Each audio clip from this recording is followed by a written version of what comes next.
Super, merci beaucoup. Alors, bienvenue à tout le monde. Bienvenue à cette deuxième table ronde de La Gueule ouverte. Pour celles et ceux qui ne me connaissent pas, je suis Achille Karangwa, je suis journaliste et comme vous le savez, Cécile Giovannini est artiste visuelle et membre de l'association Avocat Studio qui fait vivre cette Villa Mirage, y compris du coup ce vestiaire des anciens ouvriers de l'usine d'aluminium. Et avec La Gueule ouverte, c'est vrai qu'on a pensé ces événements culturels, mais aussi ces discussions sous le signe du verbe comme outil de libération, comme thématique. Et autant la semaine dernière, autant les performances et autant cette deuxième discussion, on a invité ce qu'on peut appeler affectueusement des gueules ouvertes, au sens figuré, pour justement pouvoir thématiser la question de l'expression sociale, artistique, politique, et justement en discuter librement, y compris avec vous. Et voilà, je laisse ma collègue Cécile présenter du coup ces intervenants, intervenantes qui, on espère, auront la gueule ouverte durant ces une à deux prochaines heures. Alors, bienvenue. Achille m'a déjà présenté, donc je ne vais pas le faire. Je vais vous présenter par contre nos invités, que peut-être vous connaissez déjà. Alors, je commence par Aline. Aline Fournier, qui ce matin a réalisé une performance à la Villa Mirage. C'est une artiste valaisanne, artiste contemporaine, qui travaille actuellement sur la thématique de la surdité, car c'est quelque chose qui la touche personnellement. Et ce matin, elle a réalisé une performance silencieuse où on a pu partager son univers, justement, qui est l'univers du silence. C'était très touchant. Et je me réjouis d'avoir cette discussion avec elle.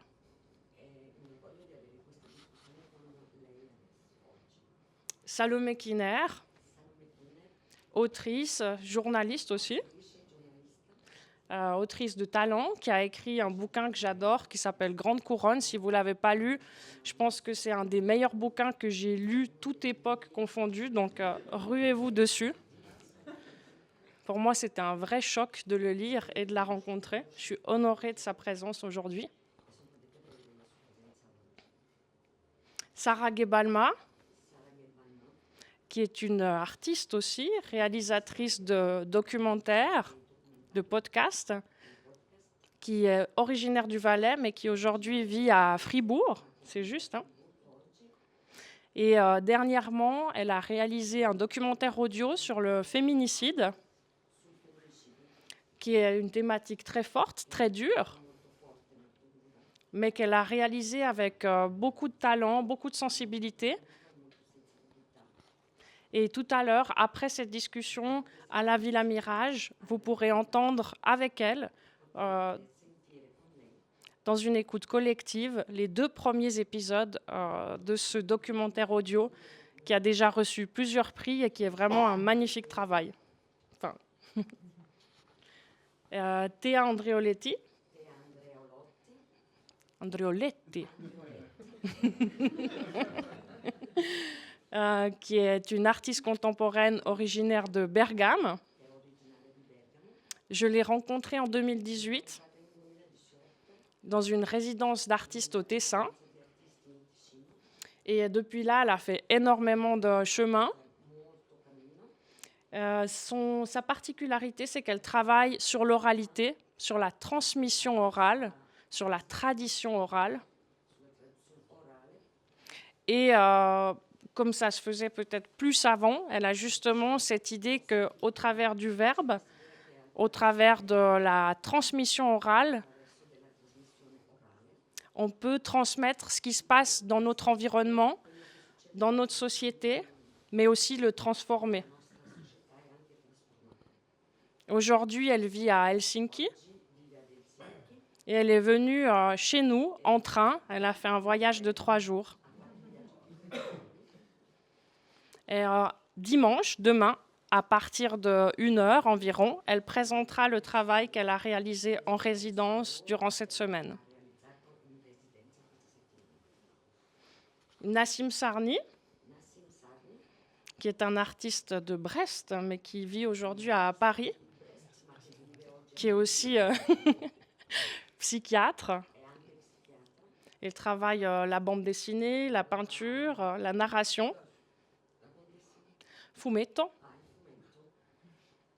Et la peinture.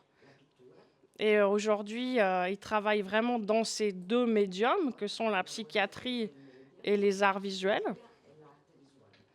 Et il a gagné en bande dessinée plusieurs prix aussi pour son travail.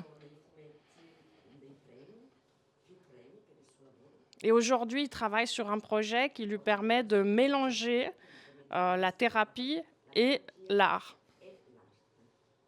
Il vous en parlera davantage. Voilà.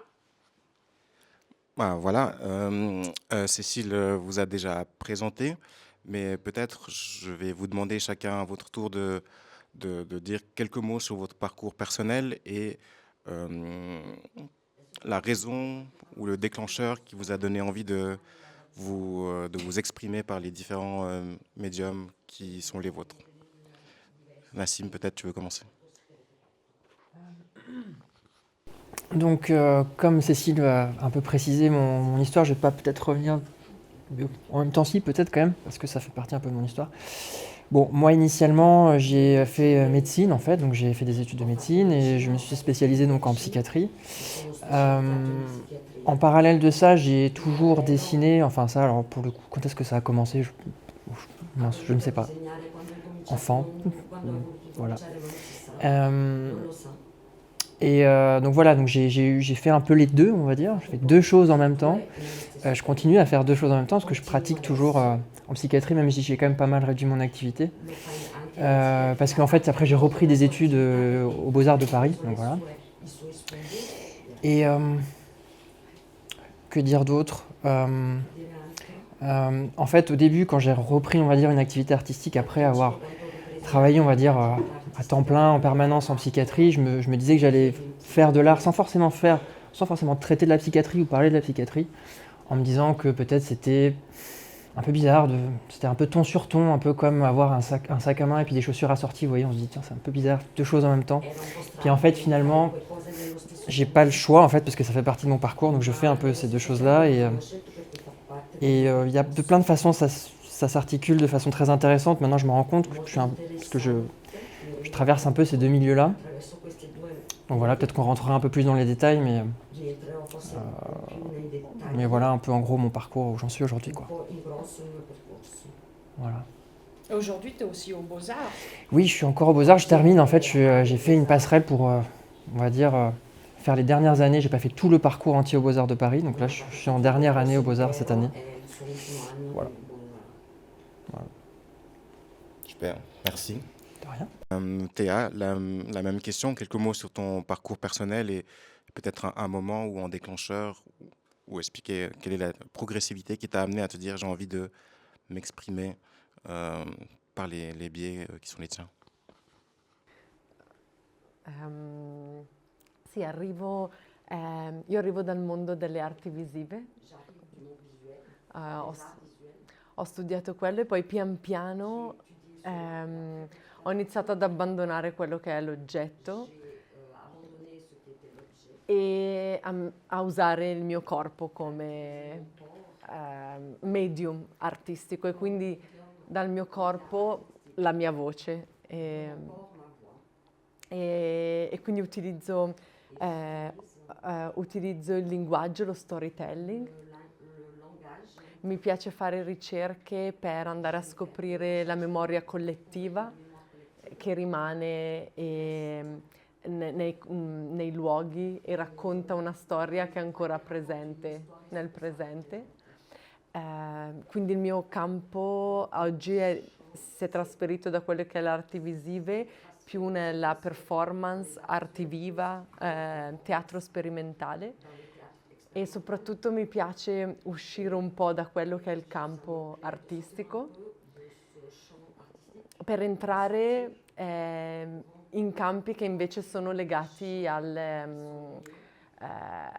mondo sociale, politico, politica locale soprattutto, e vedere come la mia pratica artistica può diventare proprio uno strumento per questi luoghi che sono fuori dal campo artistico. Sì, e quindi diciamo che avevo bisogno di avere un mezzo che fosse sempre con me, e quindi la voce era il più, quello che più, come si può dire, I start to speak in English now. E era quello che più riuscivo a modellare in base ai diversi contesti.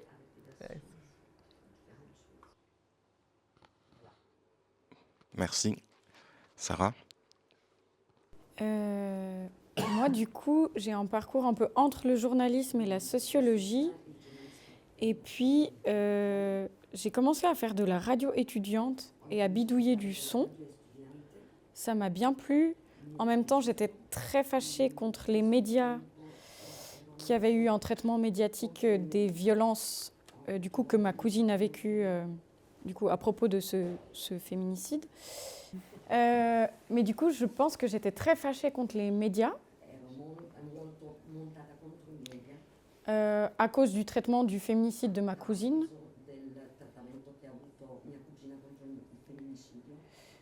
Ce qui a fait que j'avais l'impression que le son et le podcast, qui devenaient un outil féministe, à ce moment aussi, c'était peut-être en 2017, j'avais l'impression que là, c'était un lieu où je pouvais m'exprimer. Et surtout, au début, j'étais plus intéressée par les histoires des autres et tendre le micro, en fait. Et il m'a fallu des années pour en faire un médium aussi, non seulement où je m'exprime en piochant dans les mots des autres, mais aussi pour prendre la parole moi-même, en mon propre nom, disons. Voilà. Merci bien. Salomé?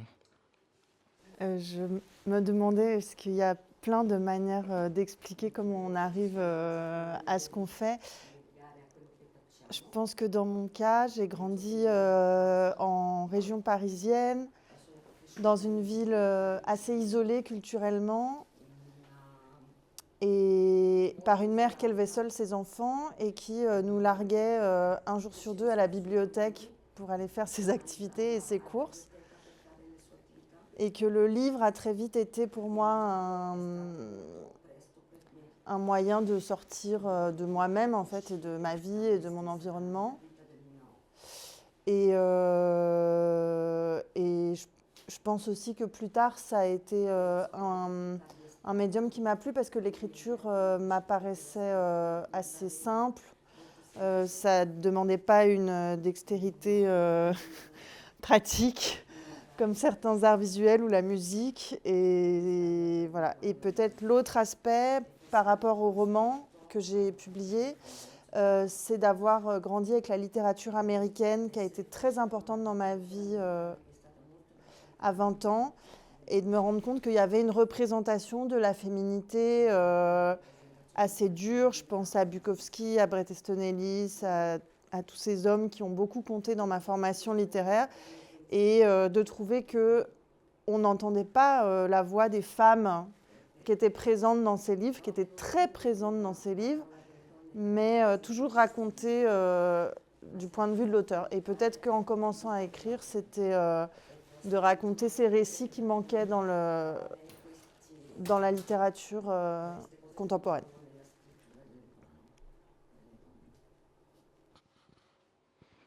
Merci. Aline, toujours la même question, quelques mots sur ton parcours personnel et ce qui t'a donné envie de t'exprimer par la performance pour toi, un peu comme tu as fait ce matin.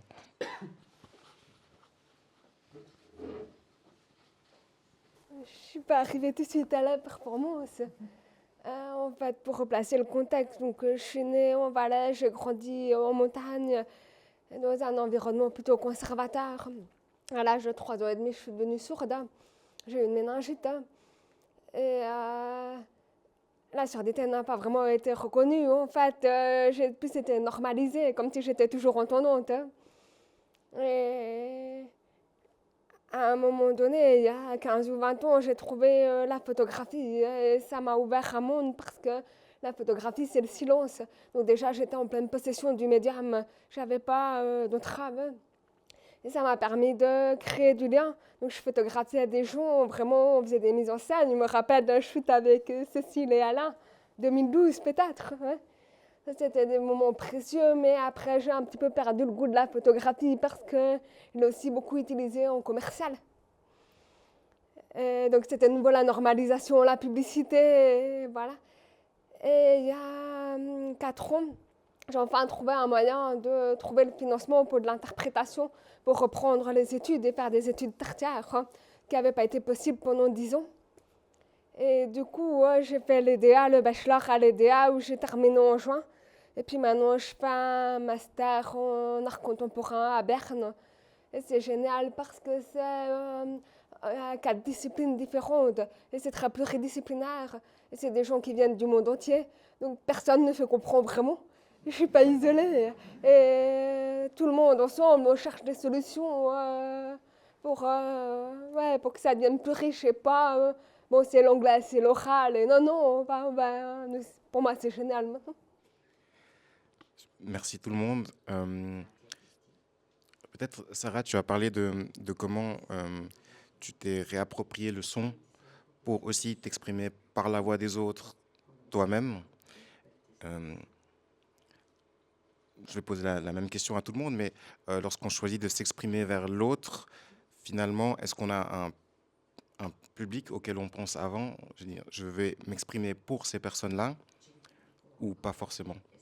Comment toi, on commence par toi, Sarah, comment toi tu l'as pensé ou peut-être pas? Peut-être a posteriori même. Je pense justement que au tout début, travailler le son, c'était une manière... Enfin, j'ai vraiment commencé dans mon coin, dans une radio étudiante. Donc, il n'y avait pas vraiment de perception d'être écoutée. Je pense vraiment s'il y avait 10 personnes, c'était chouette. Et c'était le cas, hein. Il y avait vraiment 10 personnes. Et je crois que ça m'aidait de... En fait, j'ai commencé à faire des interviews autour des déclics féministes. C'était ça un peu le début de ma pratique et réflexion. Et en fait, je faisais ces interviews parce que c'était ça que moi j'avais envie d'entendre. On ne peut jamais savoir de toute façon en faisant qui va écouter, qu'est-ce que les personnes vont comprendre. Donc je crois que le point de départ, c'était vraiment faire ce que moi j'aurais aimé entendre. Et puis ça, c'était le début. Et ensuite, j'ai fait ce que j'avais besoin d'exprimer. Pour l'histoire spécifique du coup du documentaire qui a pour point de départ le féminicide de ma cousine, là je suis arrivée dans une démarche beaucoup plus personnelle et où mon enjeu principal c'était que j'avais déjà rien que moi-même besoin de comprendre et poser des mots sur un tabou qui était resté et qui est non seulement dans ma famille, mais sociétal, en fait, autour des violences. Je ne sais pas si ça répond à ta question des publics. Oui, il me semble, pour moi, mais n'hésitez pas à dire si vous voulez que l'une ou l'autre des réponses soit développée. Salomé, tu as dit justement avant qu'il y avait cette volonté d'écrire aussi le parcours des femmes, pas du point de vue du coup d'un auteur homme, mais même lorsqu'on fait ça,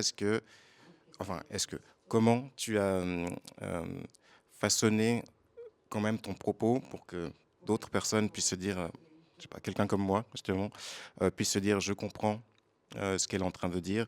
Je viens pas de la grande couronne parisienne, je suis pas une femme, je peux rentrer dans ce bouquin.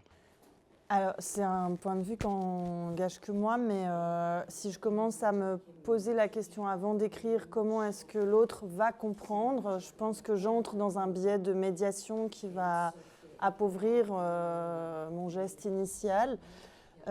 Si je pense à un lecteur type ou potentiel, lectrice-lecteur, je me censure. Donc, au moment d'écrire, vraiment, je pensais à moi et à la narratrice du roman qui parle à la première personne.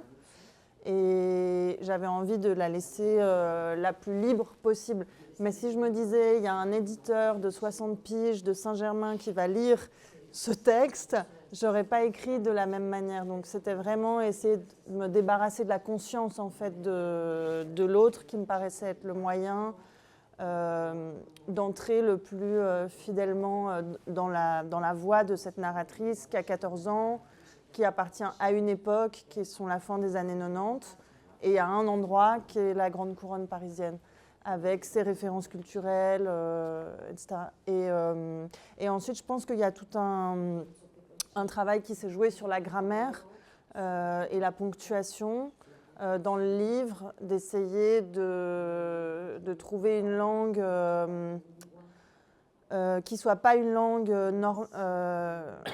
entrer au contact de la normativité du langage qui arrive avec la sociabilité plus tard dans le monde professionnel, au contact d'autres groupes. Ouais.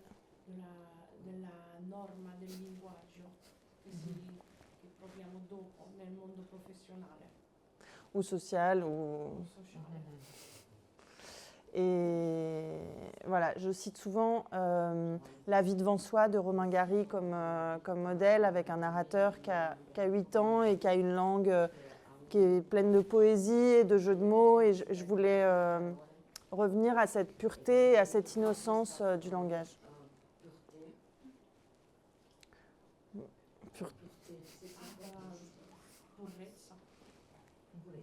Authenticité.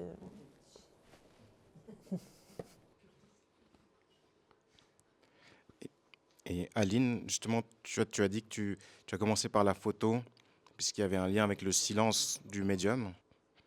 Et lorsque peut-être tu es passé aussi à la performance, qui peut aussi s'adresser à des gens qui sont dans l'oralité, comment tu as pensé cette question de la transmission de ton expression ou la volonté qu'il y avait derrière aussi de cette transmission aux gens du monde oral? Juste avant de répondre, en fait, moi, je m'entends pas et je sais pas si je parle assez fort, pas assez fort. Donc, vous me dites si jamais vraiment. Comment je m'adresse aujourd'hui? Alors, j'ai en performance, j'ai 2 axes principaux. Qui est un qui est vraiment... donc, il y a toujours du silence, toujours. Et je parle pas, jamais. Mais il y a un axe qui est vraiment plus... comme ce matin, je vais passer par l'écrit ou passer par le non-verbal. Et j'invite les gens à entrer dans mon monde avec des échanges après sur le même niveau de communication. Donc l'écrit ou le non-verbal. Donc ça plonge dans le silence, ça plonge dans un univers de silence.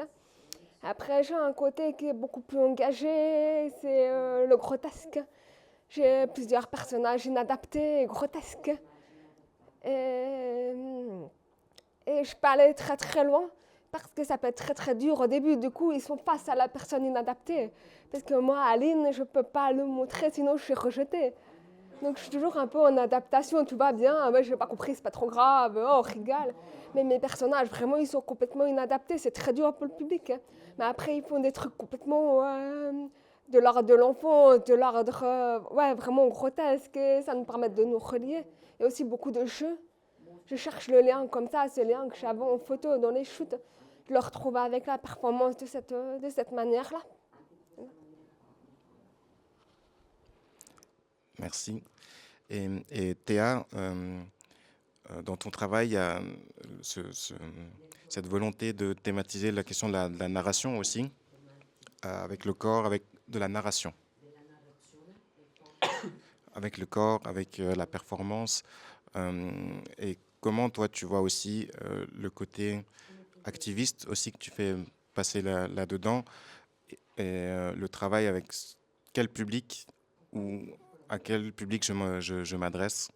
Est-ce qu'il y a un public auquel je m'adresse en particulier ou pas forcément?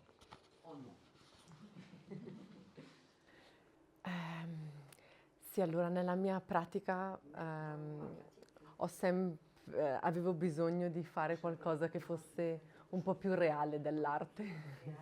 Avevo bisogno che i miei progetti fossero più concreti, che vedevo un effettivo effetto e da lì anche l'interesse di interagire con il pubblico e il creare delle performance partecipative dove io mi vedo più come un facilitator, un iniziatore, ma poi il lavoro lo si fa insieme, quindi do un po' creo il contesto e gli spunti per poi fare una performance o raccontare storie insieme. Il mio pubblico principale della ricerca di questo momento è la Alta Valle Seriana, che è questa valle nelle montagne, nelle Alpi del nord Italia. È la valle dove sono cresciuta e ultimamente la mia ricerca si focalizza proprio su questo territorio, conoscerne quali sono le dinamiche e come pensare a dei futuri diversi insieme alla collettività, proprio perché sono delle aree rurali molto difficili dove di solito io stessa sono scappata. La popolazione sta diventando sempre più piccola, sempre più anziana. I cambiamenti climatici creano un contesto davvero difficile, quindi ultimamente il mio pubblico, più che il mio pubblico, i miei collaboratori sono anche gli abitanti di questa zona. E poi tutti quelli che incontro nei vari contesti in cui presento i miei progetti o che vengo à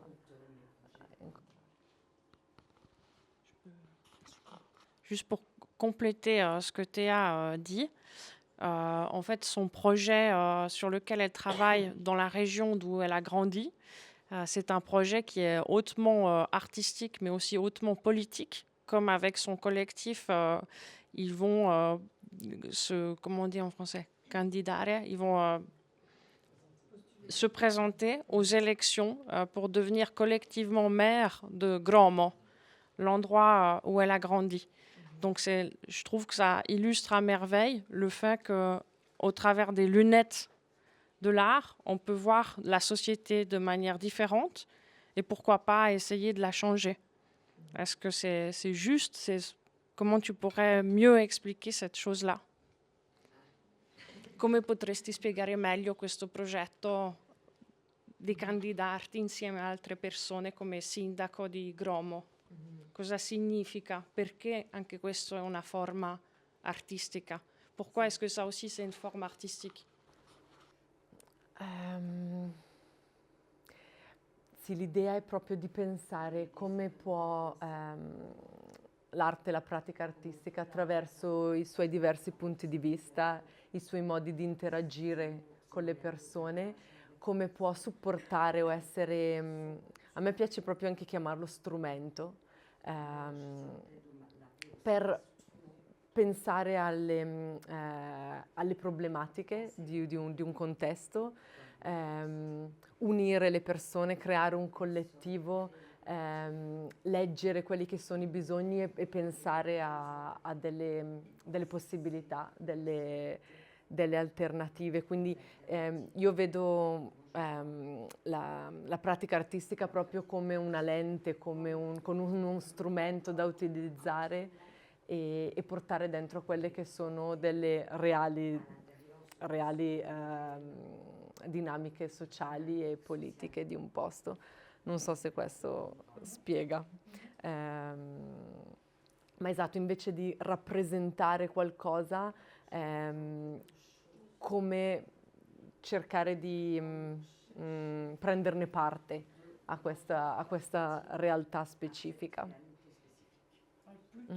E poi, scusa, e poi anche una volta dentro queste strutture specifiche, che sono quelle della politica locale, come cercare di cambiarle, pensare attraverso la pratica artistica a una nuova leadership. Cosa significa una leadership? Come si può creare una leadership più collettiva? Quindi che non c'è un sindaco, ma è un collettivo che si candida. Quindi utilizzare la pratica artistica proprio per questo, entrare in una struttura esistente, che è quella delle politiche locali, e provare a cambiarla da dentro. Oui, en fait, c'est des pratiques qu'on retrouve beaucoup dans l'art. Dans les artistes, il y a beaucoup de collectifs. Et là, c'est intéressant de l'appliquer à autre chose.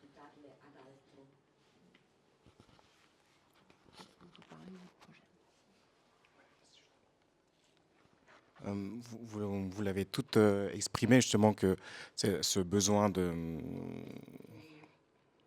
rentrer dans une production artistique ou juste d'expression, ça venait du personnel, d'un besoin personnel.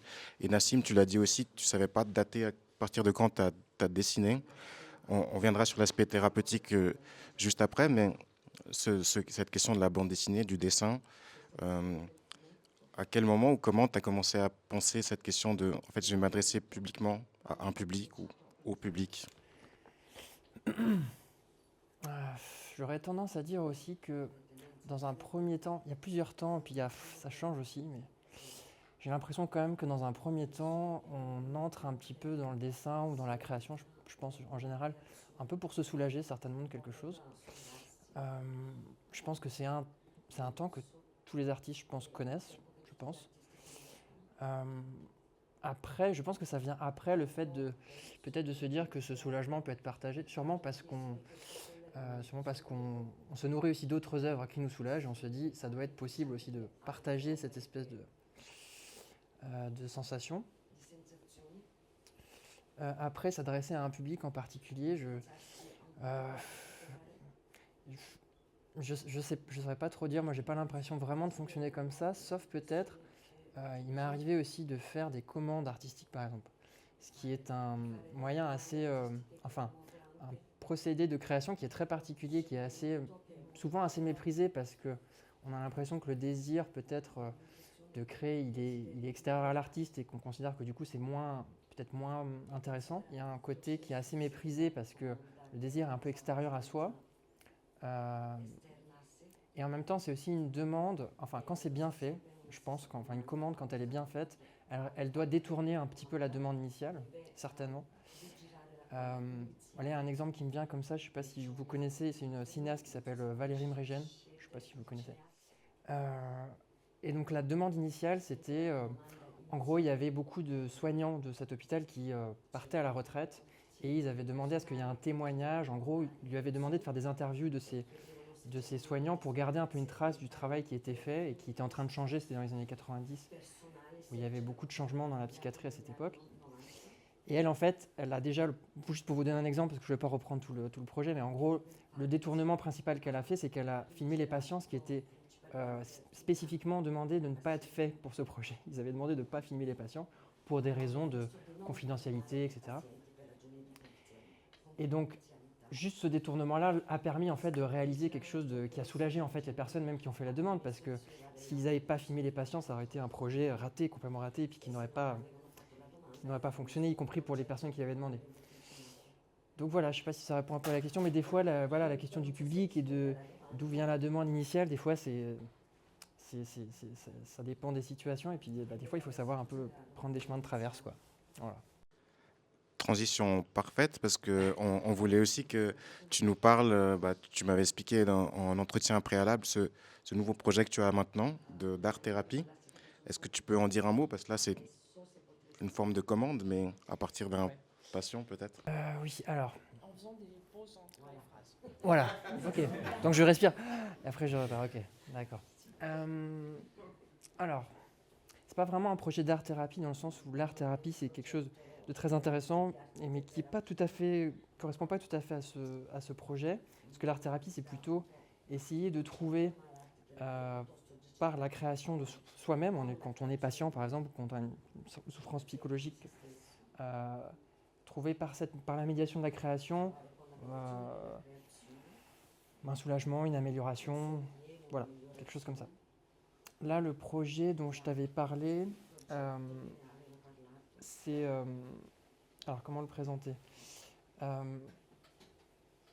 C'est plutôt un espèce de projet de mini-résidence artistique, où en fait, pour vous résumer un petit peu le projet, c'est ce que je fais en ce moment avec un hôpital à Paris qui s'appelle la Pitié-Salpêtrière, où je travaille avec des psychiatres qui sont d'anciens collègues à moi, et en gros, ils suivent un patient ou une patiente, et au cours de ce suivi ou de cette thérapie, ils peuvent proposer au patient ou à la patiente d'accueillir un artiste, une artiste, pendant un certain nombre de séances qui a déterminé en fait entre les personnes qui sont concernées.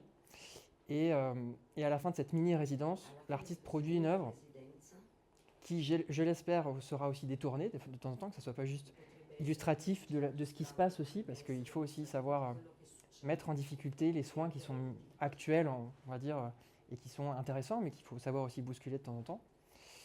Et donc l'idée, c'est qu'à la fin de cette mini... Ouais, pardon, désolé. Désolé, je suis un peu en roue libre. Ouais. Ok. Alors redis-moi ta dernière phrase parce que moi aussi ça. Ah non, mais alors ça, si en plus tu le coupes, après il faut que je me rappelle ce que j'ai dit, là c'est mort. Ah, attends, qu'est-ce que j'ai dit ? L'idée c'est de disrupter les procédés actuels. Oui, alors parce qu'il y a un côté notamment les psychothérapies, il y a un côté un peu, hermétique, les gens ne savent pas vraiment ce que c'est, tout le monde en a besoin, mais personne ne connaît vraiment ce qui se passe, quelles sont ces espèces de forces un petit peu bizarres qui permettent aux gens d'aller mieux.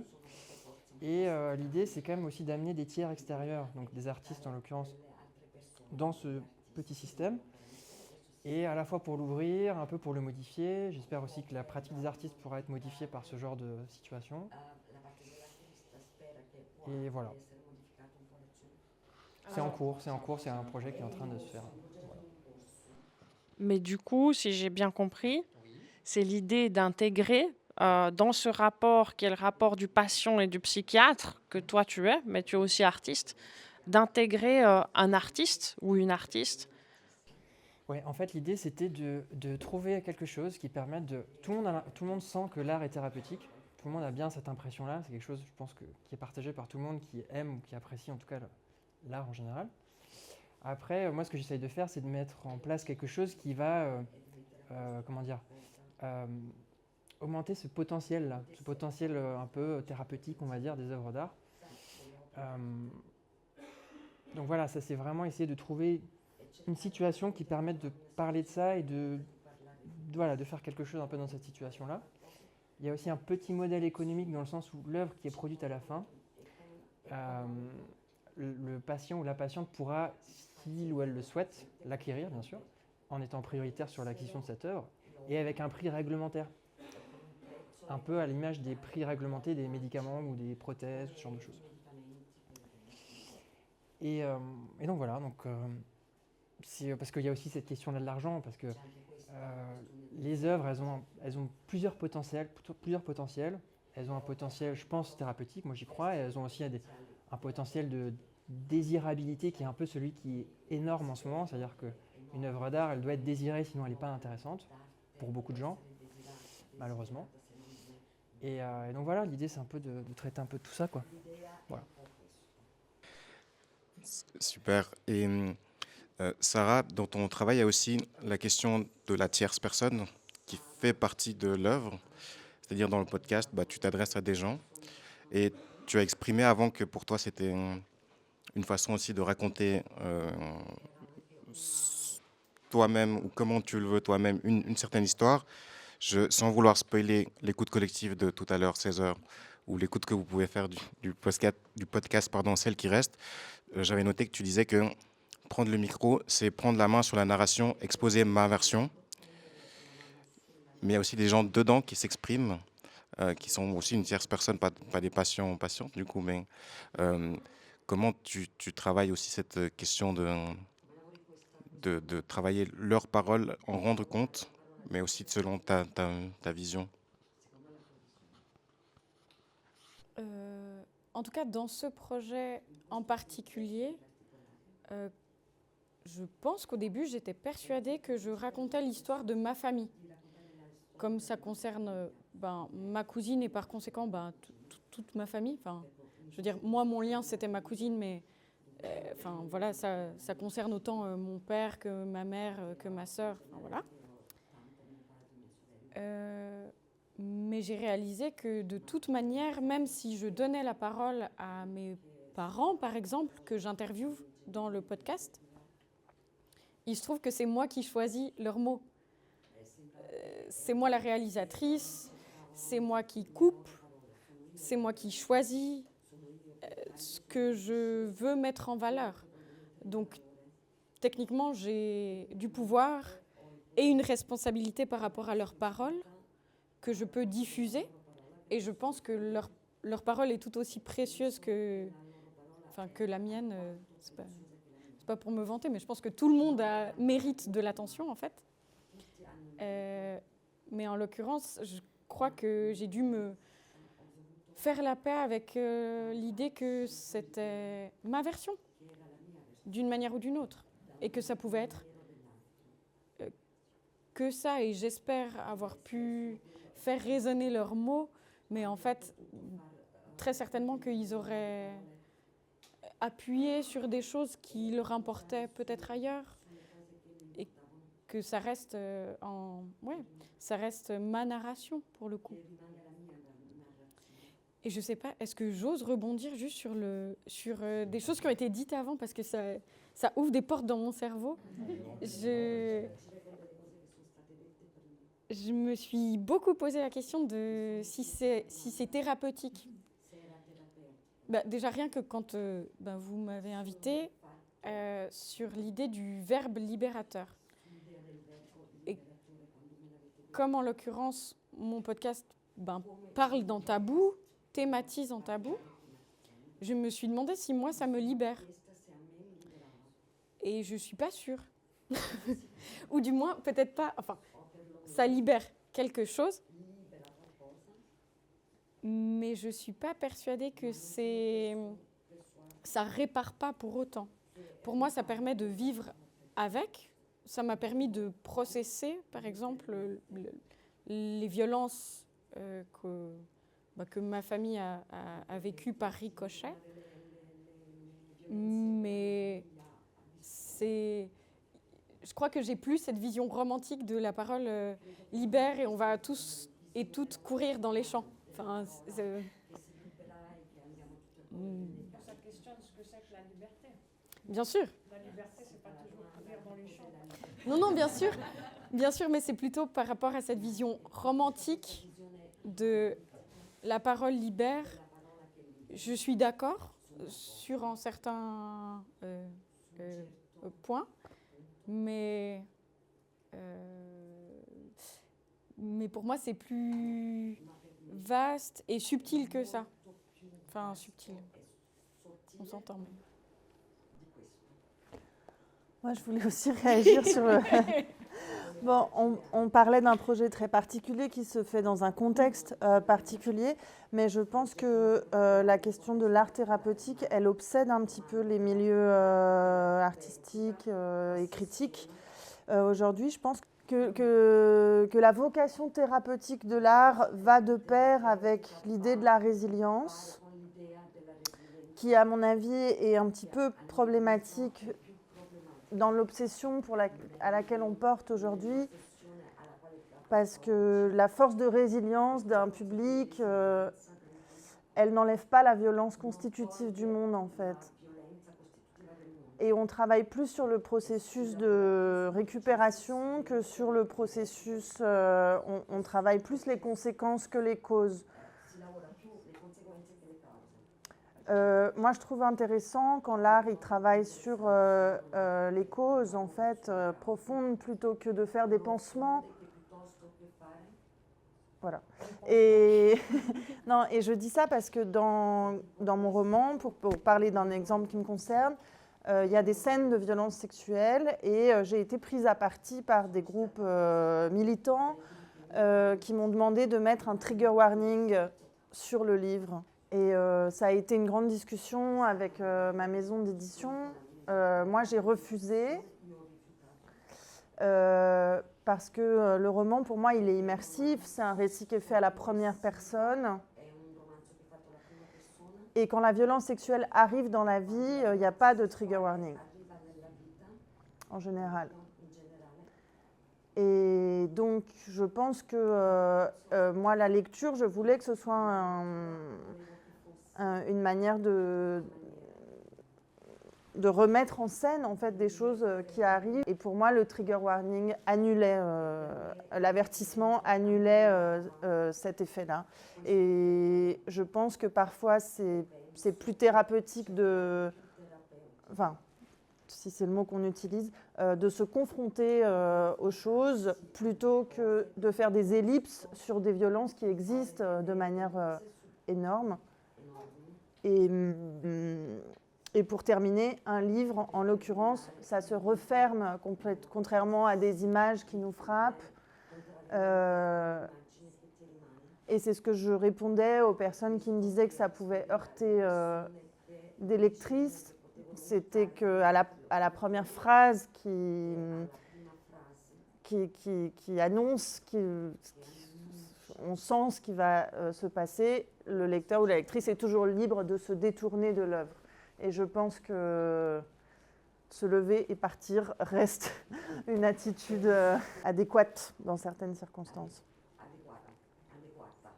Bon, pour répondre aux deux choses que vous avez dites, j'ai écouté ton documentaire, j'ai lu ton livre, et moi je suis d'accord avec tout ce que vous dites. Mais pour moi, la liberté, ça ne veut pas dire quelque chose de joyeux. Pour moi, être libre, ce n'est pas synonyme de joie. Être libre, c'est aussi la vérité, c'est aussi accepter justement qu'il y a des choses qui sont dures et se libérer des normes qui entourent notre société, notre façon de vivre, surtout en tant que femme, je pense. Et dans les deux cas, par exemple, quand j'ai lu ton livre, Salomé, moi, ça m'a libérée parce que je me suis sentie finalement représentée. J'ai dit, mais c'est moi qui parle, c'est moi ce personnage. Et ça fait du bien. Donc, ça libère aussi, pas forcément toi, mais moi ou d'autres, en vous écoutant, en écoutant vos mots. Je vois ce que tu veux dire. Après, je pense que c'est aussi parce que, en tout cas, dans l'expérience que je fais, là, les retours que j'ai pu avoir, en fait, les gens, ils veulent souvent savoir si je vais bien, si c'est fini le deuil. Comme s'il y avait une fin. Et je crois que c'est dans ce sens-là où je dis que ce n'est pas un processus thérapeutique. Je vais mal, il y a un tabou, je vais bien. C'est jamais fini. Ça me permet de vivre avec. Avec la violence, en fait. Ça ne l'annule pas. C'était ça. Je ne sais pas si c'est... En plus, tu as dit quelque chose un peu comme ça. C'est vrai. Non, mais l'OMS a en fait dans les maladies le deuil pathologique, c'est le deuil dont on ne sort pas. C'est entré à l'OMS.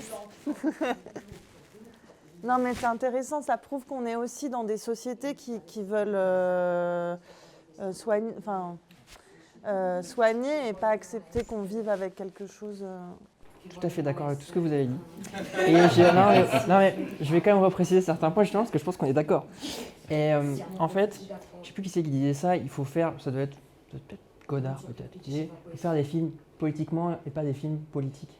C'est-à-dire, là, ce serait plutôt, il faudrait faire des œuvres thérapeutiquement et pas des œuvres thérapeutiques. C'est un peu ça, même si le terme thérapeutique, après, ça aussi le problème, c'est qu'il faudrait le définir, il faudrait savoir ce qu'on veut dire. C'est sûr que si on imagine un espèce de truc où tout va bien, un espèce de truc de bisounours, ça correspond à rien et c'est pas du tout... Enfin, ça l'idée, il faudrait prendre le temps de le définir. Mais je pense qu'effectivement, le plus important, c'est de faire les choses thérapeutiquement, donc il faudrait le définir, c'est-à-dire travailler le système.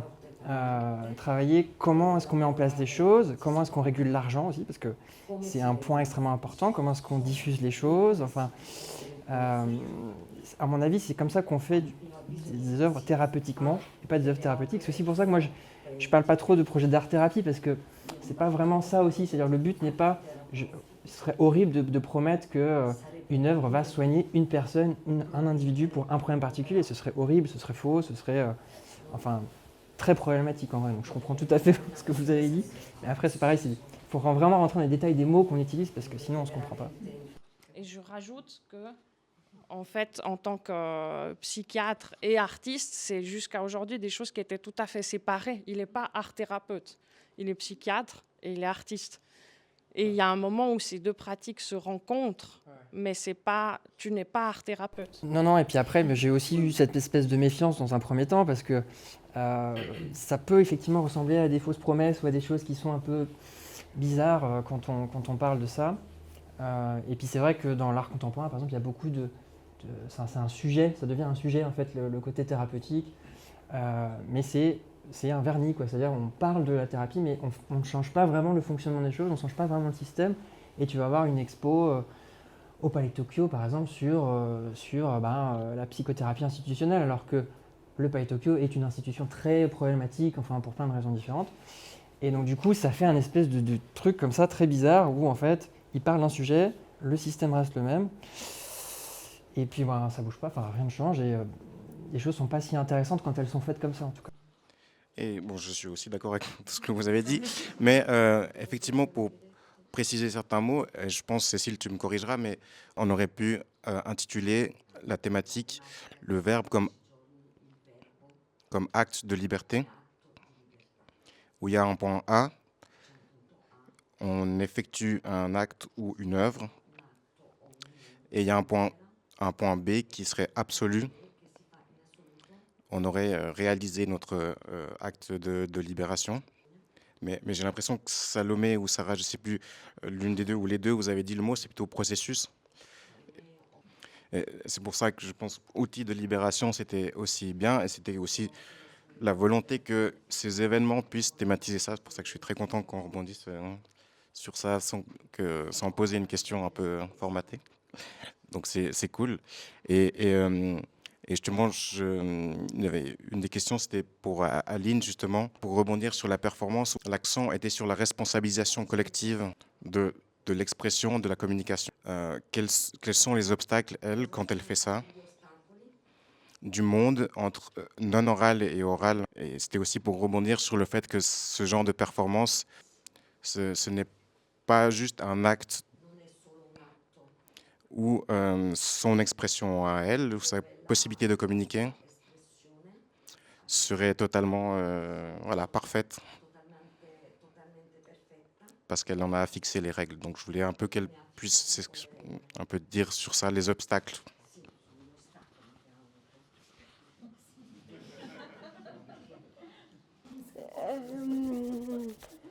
J'ai plein de choses à répondre. Donc en fait, je travaille vraiment sur la norme. La norme, c'est d'entendre et de parler. Et moi, je suis en dehors de cette norme par la force des choses. Donc j'essaye d'ouvrir et d'ouvrir pour tout le monde, en fait. Si on regarde plus largement que la surdité et l'entendance, c'est aussi ouvrir à l'altérité, ouvrir à la différence, pour sortir de ce qu'on pense acquis, et puis pour cultiver la richesse de la différence, en fait. Maintenant, les obstacles. Quand je suis en mode performatif, il y a très peu d'obstacles, parce qu'il y a tout qui s'enchaîne naturellement, même si ça se passe mal, ou qu'il y a de la gêne, ça fait partie du processus. Donc il y a très peu de problèmes du moment que je suis vraiment en mode performatif. Après, c'est vrai que moi, je suis pas hyper à l'aise dans une table ronde, parce que c'était très intéressant de voir qu'il y a eu du répondant entre les 3 personnes francophones oralistes, mais que nous deux, on n'arrivait pas à rejoindre. On est les deux en latence, en fait. Donc déjà, rien que là, c'est un obstacle naturel. Et par exemple, j'aurais voulu rebondir sur le Palais de Tokyo parce que j'y ai performé en septembre. C'est la seule institution où j'étais respectée, telle que j'étais, en performance sur une exposition. Donc voilà, c'est...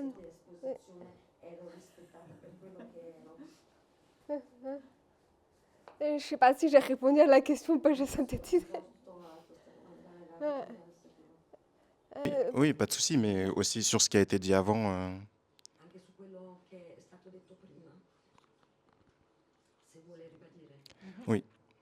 sur la question justement que Sarah avait rebondi sur le fait que l'expression ne soit pas forcément un absolu, hein, où on est totalement libéré et guéri pour l'aspect thérapeutique. J'aime beaucoup le côté brut et défrichage, le côté qui est en rapport à l'enfance non-verbal. C'est un moyen de se relier, d'oublier les conventions, d'oublier la perfection, d'oublier ce qu'on doit être. J'avoue que je poursuis une utopie avec toutes ces performances que je fais. C'est un jour arriver à créer un vocabulaire qui me permette de communiquer en me passant d'oralité. Pas forcément avec donc les gens parlant, mais aussi avec les espèces animales, végétales. Il faut sortir de cette normalité du langage pour s'ouvrir à d'autres formes de communication. Mais ça reste une utopie, mais chaque performance que j'ai s'alimente les unes des autres, en fait. Tout ce que je vais découvrir, et même la technologie que je vais utiliser à un endroit, elle peut évoluer à un autre endroit. Ce sera des personnes différentes qui vont faire évoluer différemment. Ça s'inscrit sur une linéarité qui n'a pas de fin. C'est toujours expérimental. Super. Et Théa, aussi sur ce qui vient d'être dit sur l'acte libérateur, pas libérateur, selon quel processus thérapeutique ou pas thérapeutique, tu as aussi ton œil de chercheuse, ton œil et ta pratique de chercheuse artistique.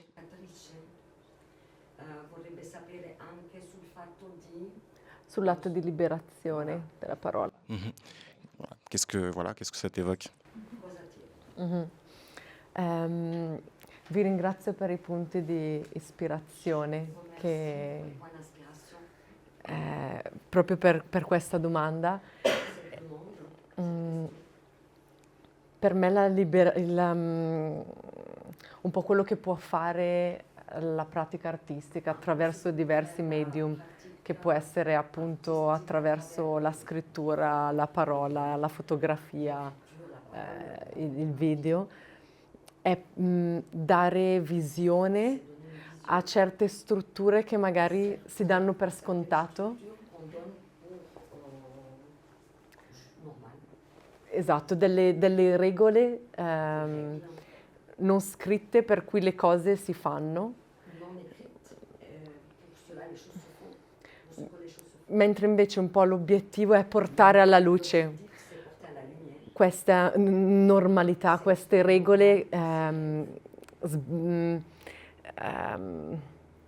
che fanno, mi viene in inglese, nocive, un po' queste regole che diventano nocive con il tempo.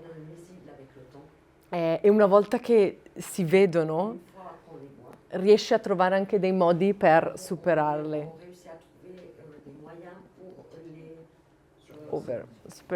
Iniziare a fare le cose in maniera diversa. E anche vedere, no, le dinamiche di potere, quello che viene lasciato ai margini. E quindi iniziare a capire come invece si vuole approcciare le diversità, i diversi modi di vedere, le diverse possibilità, vedere dov'è il potere, dove non c'è. Quindi non so se risponde alla domanda, ma è il verbo proprio come una metafora di dire come sono le cose, far vedere quella normalità che proprio perché è normale a volte si dà per scontato, ma è proprio da lì che ci sono a volte le cause, quelle cause di cui parlavi. Forse è difficile, ho un mix tra italiano, inglese e francese, ma sembra che non parlo. Italien. Et peut-être, je vois que l'heure tourne, et puis on voudrait aussi vous entendre. Peut-être comme avant-dernière question, ça aurait été aussi intéressant de thématiser, vous toutes, tous, euh, le fait qu'on parle souvent, bah là, on parle d'expression, et on parle souvent dans le mainstream, on va dire, de censure, un peu directe, soit l'État dit vous n'avez pas le droit de dire ci ou ça, ou alors une grosse entreprise, peut-être de manière indirecte, dans vos parcours, est-ce que vous avez été confronté à cette possibilité qu'on vous dise, bon, ben, ça, faut peut-être pas trop l'exprimer ou autrement, ou pas du tout? Je pense que c'est ce que Salomé, tu as exprimé tout à l'heure lorsqu'ils t'ont demandé de mettre un avertissement sur ton livre, par exemple. C'est une forme de censure. Posso rispondere? Magari non in maniera diretta, non mi hanno mai censurato in maniera diretta, ma quello che ho fatto esperienza è che spesso quando andavo a fare ricerche, quando facevo ricerche scoprivo che la storia stessa ha fatto delle censure. Quindi tante storie che ci sono arrivate oggi a noi hanno censurato. Quindi il mio lavoro era andare a trovare quelle cose che rimanevano fuori dalla narrativa principale, dalla narrativa dei vincenti, e quindi andare a cercare quelle storie che non avevano una voce e che erano state quindi censurate proprio perché non continuavano ad essere raccontate. E sì, forse.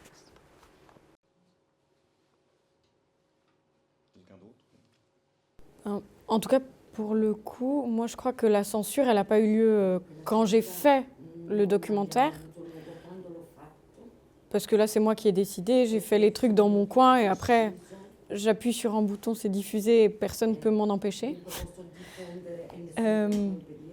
Mais il y avait une forme de censure indirecte avant, parce que déjà pendant des années, il n'y a pas eu de mots. Rien que le mot féminicide, il est assez neuf. Les violences sont encore très silenciées. Il y a des questions indiscrètes qui font que c'est dur en fait de prendre la parole sur ces thématiques. Du coup, je crois que la censure, en tout cas dans mon expérience, elle s'est plutôt effectuée là et pendant longtemps c'était de l'autocensure aussi. Mais parce que le climat permet pas en fait de prendre la parole sans se reprendre de la violence en retour en fait. Peut-être que je pourrais ajouter qu'en fait, il n'y a même pas besoin d'avoir des censeurs extérieurs, que le langage lui-même est un outil de censure, parce qu'on écrit avec, mais on écrit aussi contre le langage. Il y a 20 ans, on n'utilisait pas le mot féminicide, on disait encore crime passionnel, je crois. Enfin, je ne sais pas quand. Très récemment. Le devoir conjugal est devenu le viol conjugal. Donc je crois qu'on écrit aussi en luttant. Nommer, c'est faire exister, mais parfois aussi mal nommer, c'est participer à la violence du monde. C'est Camus, je crois, si on est dans les citations. Voilà, donc je pense que le premier censeur, c'est le langage, et Aline le disait bien aussi tout à l'heure en réagissant à sa présence ici. Aline, Nassim. Je perçois une forme de censure qui est liée à ma condition de femme en situation de handicap. C'est que la société n'a pas envie qu'elle s'exprime sur la réalité qu'elle vit, mais c'est extrêmement pernicieux. Et en Suisse, on est vraiment encore dans une vision du handicap comme responsabilité individuelle, comme devant être réparé. Un enfant qui devient sourd, enfin un enfant qui naît sourd, la première chose qu'on va dire, c'est qu'il faut l'implanter. Même la langue des signes, et ça, c'est des choses qui ne sont pas proposées en premier, parce que c'est le corps médical, et le corps médical dit qu'il faut réparer. Il faut savoir qu'un enfant implanté, il va parler comme moi, mais il ne va pas comprendre comme vous. Et c'est extrêmement beaucoup de substances mentales, de concentration toute sa vie. Hein. Il y a des pays qui sont un petit peu plus évolués, je pense au Canada, je pense à une certaine partie de la Belgique, où là, la mentalité, c'est plus de dire le handicap, c'est de la responsabilité individuelle, la personne en situation de handicap doit s'en charger, cacher, se démerder. Mais c'est vraiment de dire non, la personne va bien, c'est les cadres qui sont inadaptés. Malheureusement, en Suisse, ce n'est pas du tout ça. J'arrive dans des institutions du niveau tertiaire où je n'existe pas, où je dois me battre juste pour exister. Et du coup, la censure, elle est là à ce niveau-là. Donc, j'ai avancé à petits pas et des événements comme celui d'aujourd'hui, de pouvoir partager avec des artistes engagés. C'est tous des éléments qui me donnent la force pour continuer ces petits pas. Je sais pas si tu as quelque chose à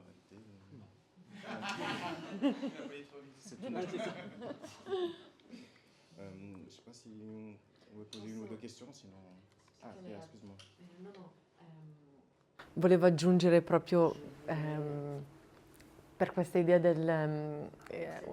mi piace lavorare con il medium del linguaggio e della parola perché è mobile, perché è vero che arriva a un peso del passato che è molto pesante ed è difficile da cambiarlo, però anche è vero che è mobile. Se c'è una ripetizione di chiamare femminicidio, se c'è una ripetizione, ad esempio in italiano, ma credo anche in francese, si usa sempre il maschile assoluto, iniziare a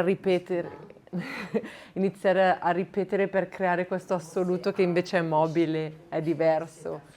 E quindi anche cambiare il linguaggio per includere e non creare una normalità e qualcosa che è diverso, ma usare un linguaggio che può essere più ramificato, che parte dalla specificità, no? E ognuno ha le sue caratteristiche.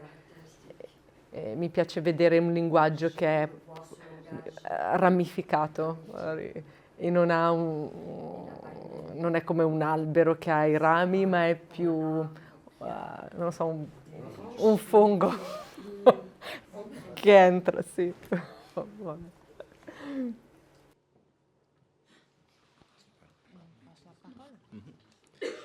Alors, je ne sais pas si ça vous a inspiré des questions, des commentaires, des compléments. Ouais, bien. Parlez juste. Oui, non, en fait, on va passer le micro. Pardon.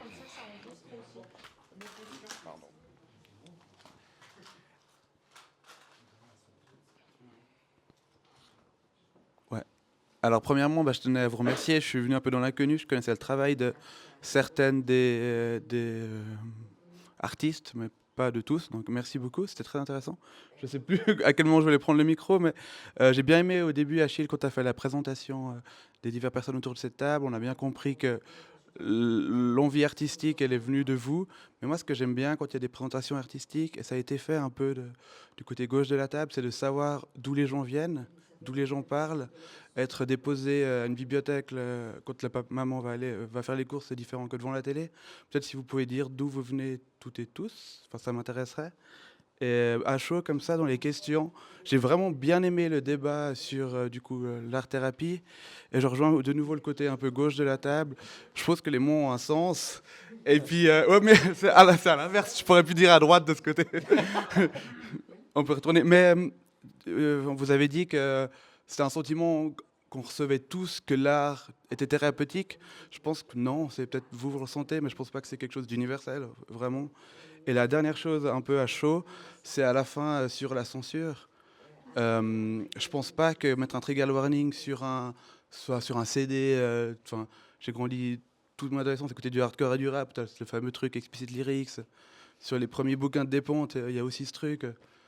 C'est pas de la censure. Après, je comprends tout à fait. Moi, je suis tout à fait d'accord qu'on peut arrêter un livre, on peut arrêter un CD, mais prévenir. Moi, je suis quelqu'un de très peureux. Quand je vais chez mes parents qui a la télé et que je vois qu'il y a un truc film d'horreur rouge, bah, je dis vas-y, je vais pas regarder. C'est intéressant, mais c'est pas de la censure. En tout cas, à mon avis. Voilà. Ouais, je vais profiter d'avoir le micro. Je réponds juste par rapport à l'avertissement sur le livre. Ça, c'est moi qui l'ai interprété parce que j'avais l'impression que c'est ce que l'autrice avait ressenti à ce moment-là.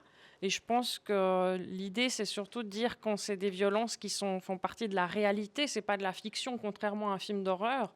Est-ce que des violences qui sont vécues dans la réalité par des personnes, énormément de personnes, on doit dire attention, faites attention, alors que ça fait partie de la réalité?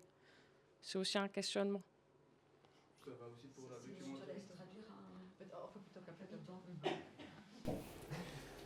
Alors, je ne sais pas si quelqu'un va rebondir sur les 3 éléments ou l'un des éléments que Valentin a dit.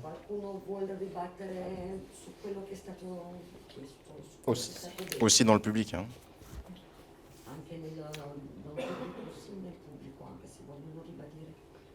Non, alors peut-être sur... encore une fois, c'est vrai que c'est dommage parce qu'on est sur un mot qu'on n'a pas assez pris le temps pour le définir. On dit thérapeutique, mais bon, ça ne veut pas dire grand-chose finalement. Donc, je comprends quand tu dis, ouais, je pense que ça pourrait être un peu long. Mais tu vois, quand tu dis que, moi, je pense pas que l'art soit, enfin, c'est pas que c'est thérapeutique, c'est une des potentialités. Après, il faudrait le définir. Et ce qui est intéressant, c'est de travailler sur ces potentialités qui sont pas forcément, on va dire, celles qu'on met en premier quand on parle d'une œuvre d'art. Tu vois. Et je disais qu'on ressentait tous quelque chose, c'était pas vraiment de l'ordre du thérapeutique, mais peut-être d'un espèce de soulagement. Enfin, j'ai l'impression, mais peut-être que je me trompe. Mais que quand on commence à dessiner, quand on commence à écrire, je sais pas, j'ai quand même l'impression qu'on ressent quelque chose de l'ordre d'un soulagement. Je sais pas. Peut-être qu'il faudrait demander aux écrivaines d'ici. Je pourrais peut-être définir peut-être un peu plus cette sensation. Peut-être que je suis à côté de la plaque, je sais pas. Alors moi, je ne parlerai pas du tout de soulagement dans ma pratique. C'est au contraire, c'est une mise en... Le début, tu vois, tout début, c'est le début de la création.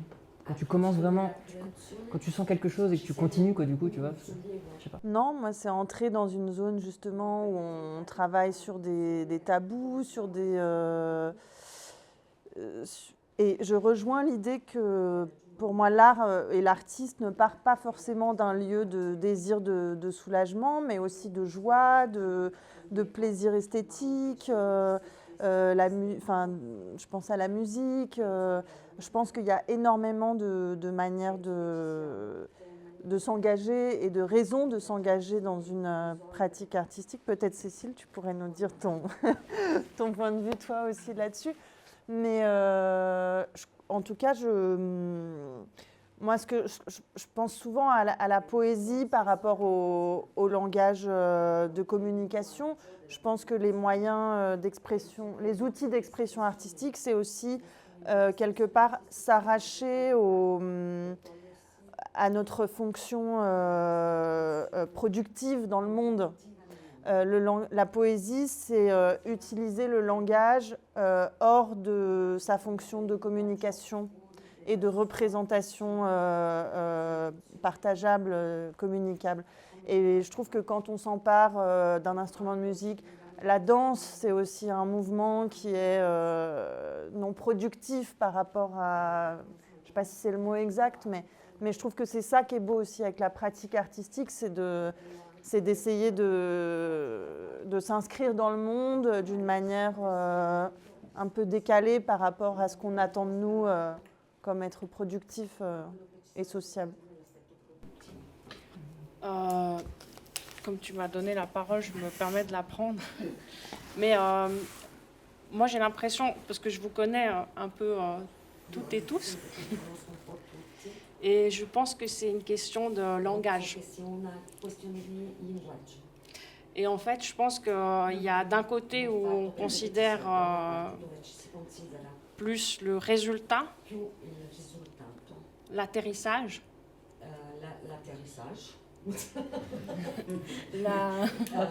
c'est l'atterraggio.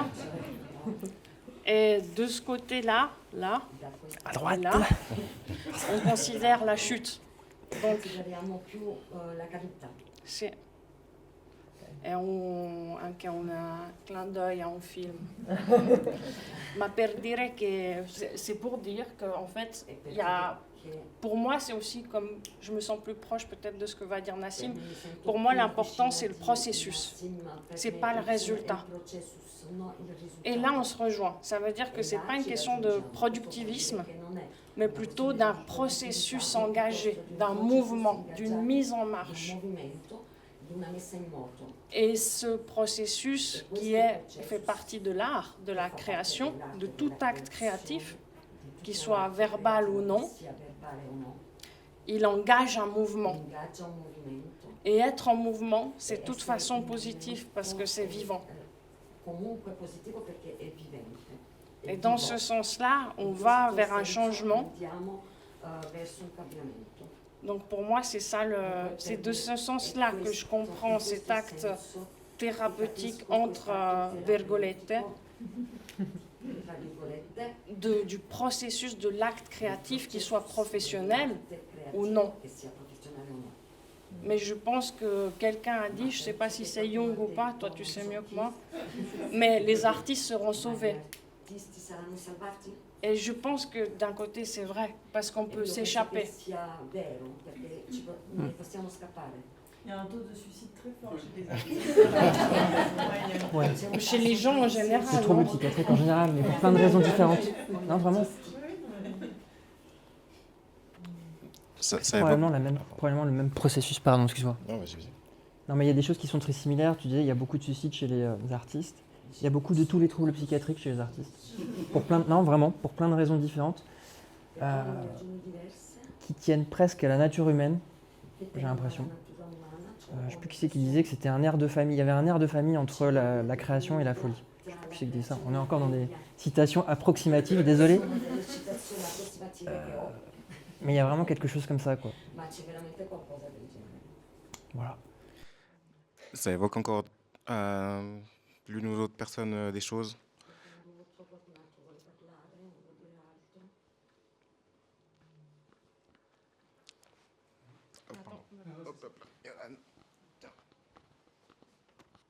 Oui, on parle beaucoup, la plupart des gens justement du pouvoir libérateur de la parole de l'art, mais quel est le pouvoir de l'écoute que l'art peut produire chez les gens? Parce que souvent on parle de... Oui. Ah oui, bien sûr. Oui, pardon. Donc je disais justement le pouvoir de l'expression dans l'art, mais quel est le pouvoir de l'écoute? Parce que quand on s'exprime, on parle toujours des paroles, mais on est peu du côté récepteur des gens, comment écouter. Keep top. Moi, j'ai l'impression que c'est une des choses les plus puissantes, en fait. Mais sauf que, en tout cas, de mon point de vue, quand je crée quelque chose, je peux pas maîtriser. Je sais pas qu'est-ce que ça fait chez les autres. Mais je pense que c'est précisément pour ça que je fais quand même. C'est pour être en lien et être écouté. C'est ça le point. Moi, ça ne m'intéresse pas de monologuer. Enfin, c'est du dialogue. Mais un dialogue où c'est le retour et ce que ça crée ailleurs qui, à mon sens, a du pouvoir. Et c'est là où ça essaime et ça ramifie, comme tu disais. Je ne sais pas si ça rebondit sur ce que tu dis. Mais...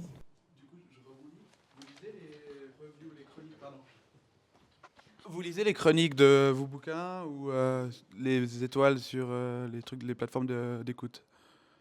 Est-ce que vous intégrez ça?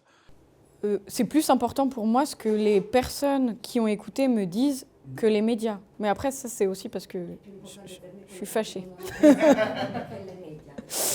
Non, mais...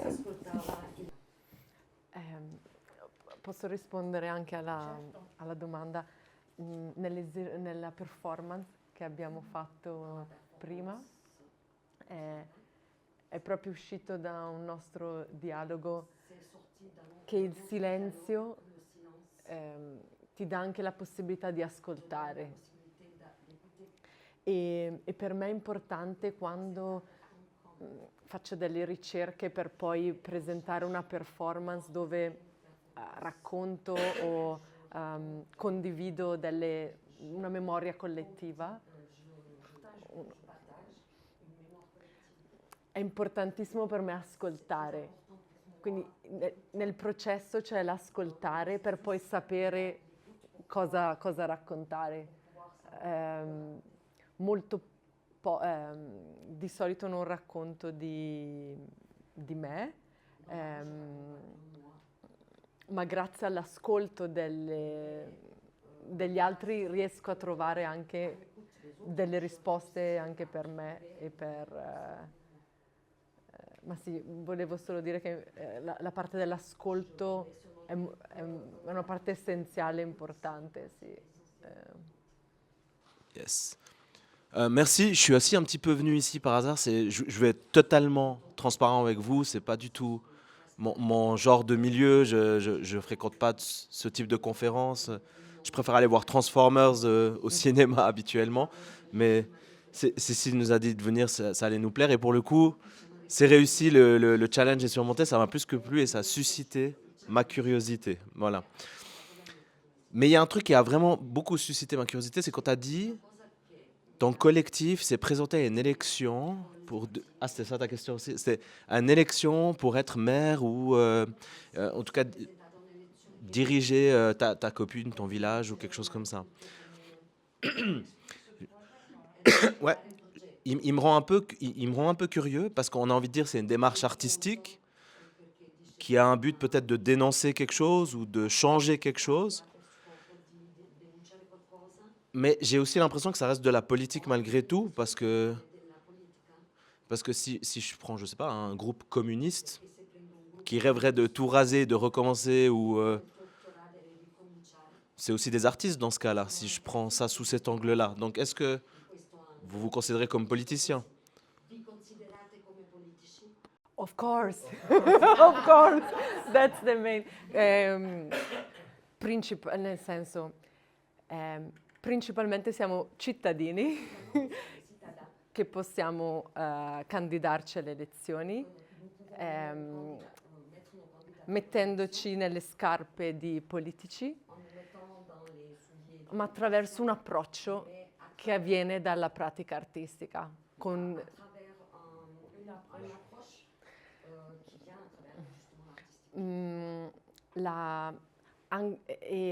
quindi siamo politici, ma come vediamo quella posizione viene dalla pratica artistica.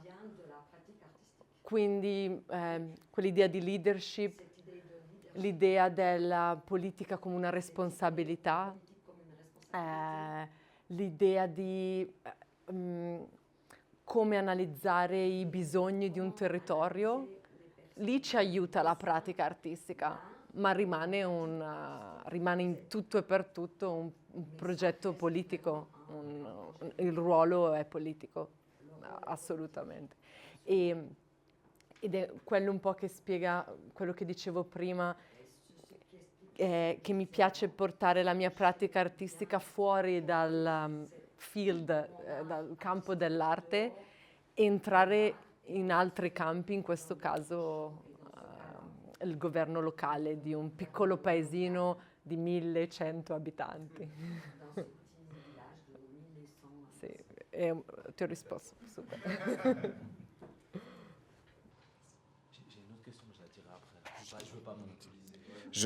S'il y a quelqu'un qui veut rebondir volontiers, après il faudra juste qu'on revienne. Il y a Valentin qui avait posé dans son triptyque de questions. Il demandait que vous vous représentiez d'où vous venez plutôt. Voilà.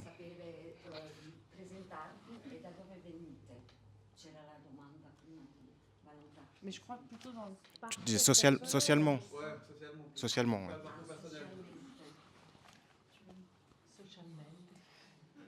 In che contesto? Il contesto. Je commence. Alors, après, on peut toujours rentrer dans les détails. Alors, que dire Moi, je suis né en Algérie, de parents algériens. Nous sommes une famille d'immigrés de classe moyenne. Mon père était professeur, ma mère était médecin en Algérie. Euh, Quand nous sommes arrivés, moi je suis né en Algérie, on est arrivé, j'étais encore un petit enfant, tout petit. Que dire, on a vécu dans une cité, mais dans une petite ville qui s'appelle Brest, donc une petite ville un peu éloignée de plein de choses et en même temps très intéressante. Et donc j'ai grandi dans une cité, mais une cité un peu perdue au milieu de nulle part. Et voilà, que dire d'autre? Après, bon, ma mère, donc, qui était médecin, donc plutôt un métier assez, je sais pas comment dire, valorisé, mais qui est arrivé en France. Il y avait un statut de médecin étranger jusqu'à la fin des années 90, qui avait été remis en question, mais qui faisait qu'en fait, les médecins étrangers avaient des salaires vraiment très très très bas. Et donc, elle a dû repasser ses concours, etc. Donc, on a vécu un petit peu comme ça jusqu'au début des années 2000. Que dire d'autre? Je fais partie de ces gens qui font le même métier que sa maman. Je suis désolé pour ça, mais je regrette pas du tout. Je pense que finalement c'était une bonne chose. Mais ta maman n'est pas artiste en même temps. D'une certaine façon, si. Non, voilà. Je sais pas si ça dresse un petit tableau rapide, mais on peut toujours rentrer dans les détails. Comment tu as été après sur devenir médecin et aussi devenir artiste, parce que tu es professionnel réellement dans ces deux domaines. Ouais. Je sais pas comment dire. Je pense que véritablement au tout début, la médecine, tu l'as fait un peu comme ça par hasard à 18 ans. Tu sais pas vraiment ce que tu vas faire. Tu fais un peu ce qui rassure tes parents, ce qui sécurise, parce que c'est ça aussi. C'est les familles un peu, les familles d'immigrés en général, ils aiment bien que tout soit bien sécurisé. Donc je me suis sécurisé. Et après, je me suis insécurisé en faisant de la psychiatrie, ce qui est un peu bizarre, un peu mal vu, et puis pas vraiment de la médecine. Et puis après, en faisant de l'art, ce qui est encore pire. Voilà. Tu penses que si tu avais été peintre en bâtiment, tu aurais moins bon pouvoir d'achat? Pardon? Tu aurais voulu être artiste ou pas? Est-ce que j'aurais voulu être artiste? Si t'étais peintre en bâtiment. Ah! J'essaie de me mettre dans cet univers parallèle, attends. Donc je suis peintre en bâtiment, c'est ça? Mais depuis, je sors du bac, je deviens peintre en bâtiment. Si, je continue à dessiner, parce que j'ai toujours dessiné, j'étais enfant. Ça m'a toujours été un truc qui m'a, je sais pas, j'ai toujours aimé ça, quoi. Donc je pense que j'aurais fait, ouais. Je pense pas que ça aurait changé grand-chose. J'aurais plus galéré, c'est tout. Voilà.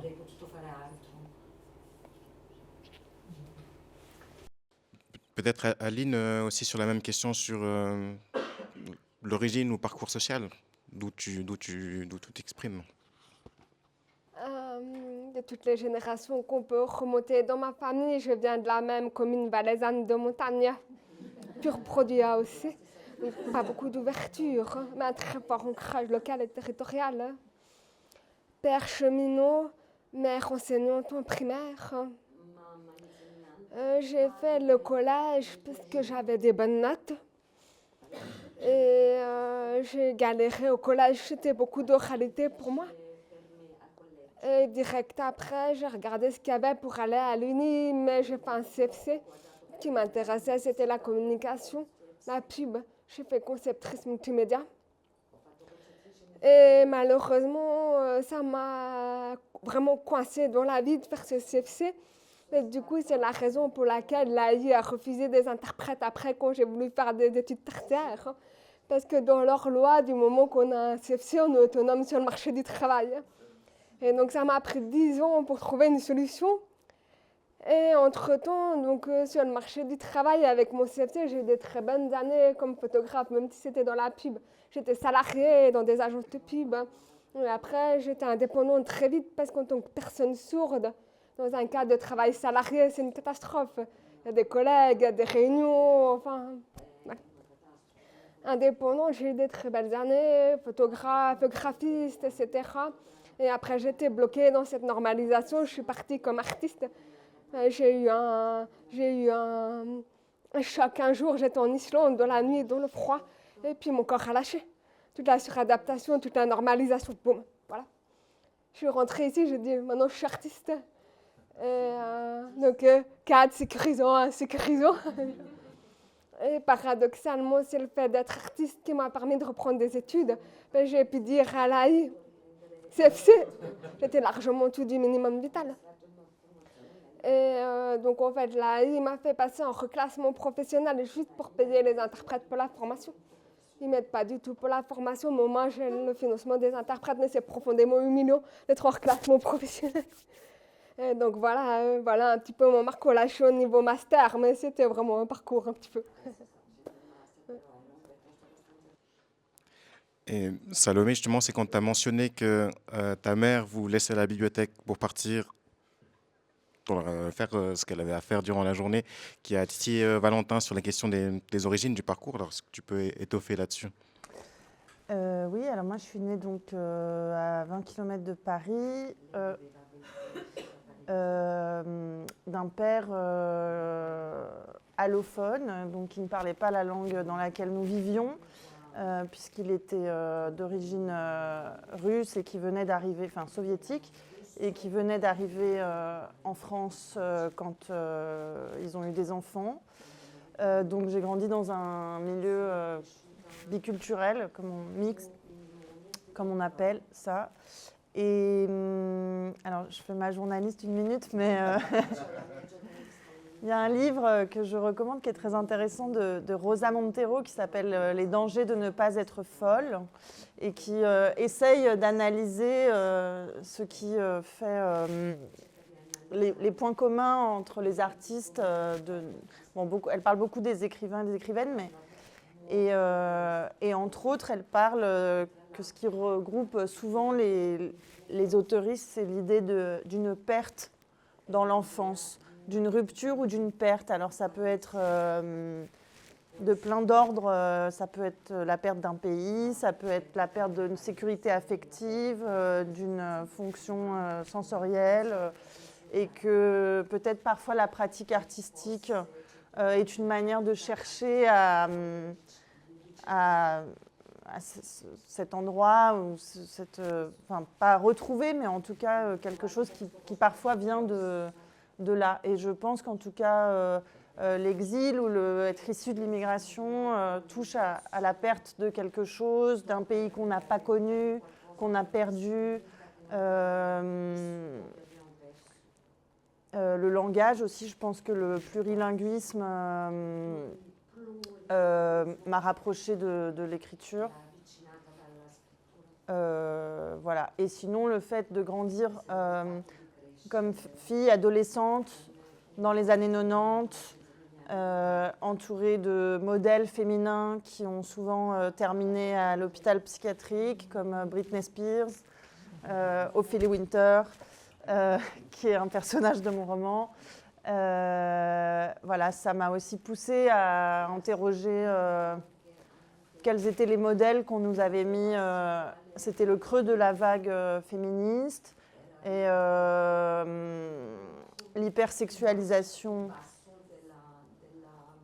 l'hypersexualisation des femmes, et voilà, essayer de questionner ces modèles à travers le langage, justement. Et du coup, encore Sarah et Théa sur le parcours, l'origine sociale. Excuse-moi, tu avais terminé, Sam? Du coup, moi j'ai grandi à Martigny et mes parents étaient physio. Voilà. J'avais des bonnes notes, je suis allée au collège.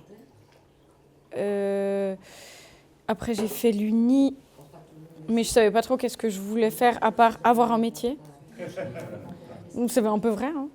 De base, je voulais être journaliste. Après, j'ai déjà dit j'étais fâchée. Du coup, comme ma deuxième branche, c'était la sociologie, je me suis dit, ah là, j'y vais. Mais de nouveau, alors là, le métier, je ne sais pas trop qu'est-ce que je vais faire.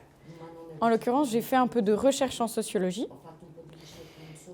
Mais ça me rendait triste parce que j'avais l'impression qu'il y avait vraiment 3 personnes qui allaient me lire, ce qui est probablement le cas. Enfin, de parler à personne. Et désolée pour celles qui font de la recherche. C'est pas forcément le cas, mais en l'occurrence, moi, je me rendais compte que ce que j'aimais à côté, et comme je faisais de la radio à côté, c'était pouvoir parler et avoir l'impression d'être en lien.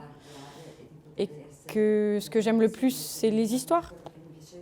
Et qu'une manière de faire de la socio en ayant plus de fun, eh ben, c'était en faisant des histoires. Voilà.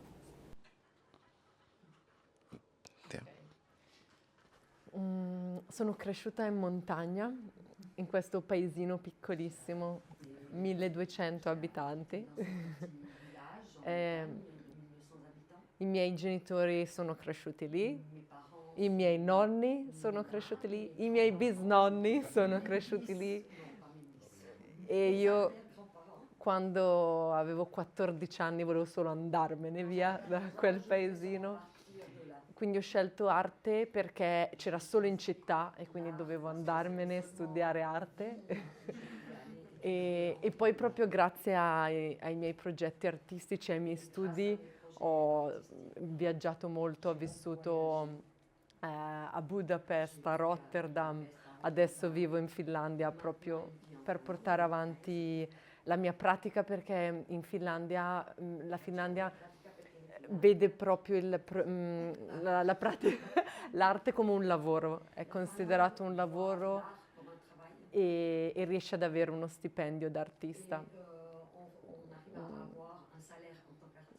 Però vivendo fuori mi sono resa conto di quanto fossi legata a quel contesto montano da dove vengo e da lì l'idea di far nascere dei progetti che mi collegassero con questo mio paese d'origine. Tra ultimo questo progetto del collettivo con cui stiamo portando avanti un progetto più ampio. Ho studiato sempre arti visive, arti performative, però credo che mi abbia aiutato tantissimo a navigare nel mondo quando ho abbracciato, ho incontrato tutto quello che è il femminismo intersezionale. Quello sicuramente ha aiutato sia me a navigare nel mondo, ma anche poi a mettere insieme quella che è la mia pratica artistica. Yes. Est-ce que ça répond? Oui. Il ne nous reste pas beaucoup de minutes, mais si voilà, il y a encore des gens qui veulent exprimer quelque chose, volontiers, et puis après on se dirige gentiment vers la villa. Moi j'aimerais bien que Nassim explique mieux son Oh. projet parce que Pitié, non. ça a l'air intéressant et j'aimerais comprendre. Non mais comment ça se passe Vraiment oui, de façon factuelle, qu'est-ce qui se passe dans ce projet? Ah oui, après, Ouais, ouais, alors, voilà. je vais peut-être pour vous donner juste un exemple. Alors, j'espère que si vous en avez marre, vous me dites, hein, vous sortez, vous dites c'est bon, on en a marre de cette histoire. Non, mais je sais pas, peut-être juste un truc, pour parler juste d'un truc dans ce truc-là. Donc, en gros, il y a un moment qui est intéressant, c'est au moment où, bon, en gros, il y a un artiste et puis, le psy, on va dire, et puis le psy, l'artiste, et puis le ou la patiente. Et le moment qui est intéressant, c'est quand l'artiste doit remettre ou proposer une œuvre, qui est un moment très bizarre, parce que du coup, c'est pas une œuvre qui est exposée, ou c'est pas une œuvre qui va être conservée ou quoi que ce soit. Donc il y a juste un moment où du coup, c'est un moment qui est un petit peu, voilà, un peu intéressant, je trouve, où l'artiste, il propose son travail, et puis il y a la personne qui peut dire éventuellement, en fait, ça me plaît pas du tout.